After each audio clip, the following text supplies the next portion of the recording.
Take पंक्तिको weekly अपडेटमा तपाईलाई स्वागत छ। गएको हप्ता प्रविधि क्षेत्रमा के कस्ता नयाँ कुरा भए हेरौं।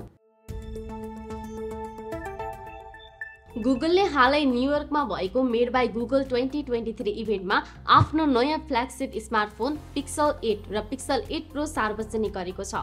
गुगल टेन्सर G3 प्रोसेसर र नयाँ AI फिचर्सहरू भएको यो स्मार्टफोनमा गुगलले 7 वर्षसम्मको सफ्टवेयर अपडेट दिने दाबी गरेको छ। यी दुवै स्मार्टफोनको मूल्य र विशेषता हामीले स्क्रिनमा राखिदिएका छौं। यस्तै यही इभेन्ट्समा गुगलले आफ्नो स्मार्टफोन सँगै स्मार्ट वाच पिक्सल वाच 2 पनि सार्वजनिक गरेको छ। क्वालकम 5100 प्रोसेसर र एन्ड्रोइड वेयर OS 4 भएको यो स्मार्ट वाचको मूल्य अमेरिकी डलर 349.99 तोकिएको छ।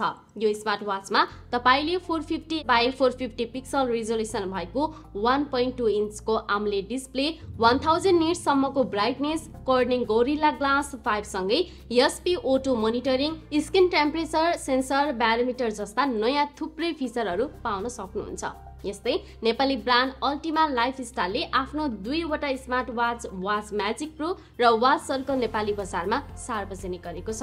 अक्टोबर 1 देखि 3 सम्म प्री बुकिङको लागि उपलब्ध भएको यी स्मार्ट वाचहरू अक्टोबर 4 देखि विभिन्न अनलाइन र अफलाइन स्टोरहरूमा अफरका साथ खरिदको लागि उपलब्ध भएको हो। यी दुवै स्मार्ट वाचको मूल्य र विशेषता हामीले स्क्रिनमा राखिदिएका छौं।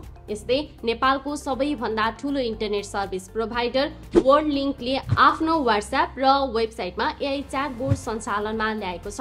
यसरी प्रयोगकर्ताहरूले वर्ल्ड लिंकको कस्टमर केयरमा फोन गरेर सोधिराख्नु पर्ने आफ्नो सबै समस्याहरू अब AI ले सोध्न सक्नेछन्। जस्तै मेरो इन्टरनेट कनेक्सन चेक गरिदिनु, अकाउन्ट एक्सटेन्ड गरिदिनु र नेट टिभीमा आएको समस्या समाधान गरिदिनु भनेर AI च्याटबोटलाई सोध्न सकिने र AI ले यी समस्याहरू समाधान पनि गरिदिने वर्ल्ड लिंकले जनाएको छ।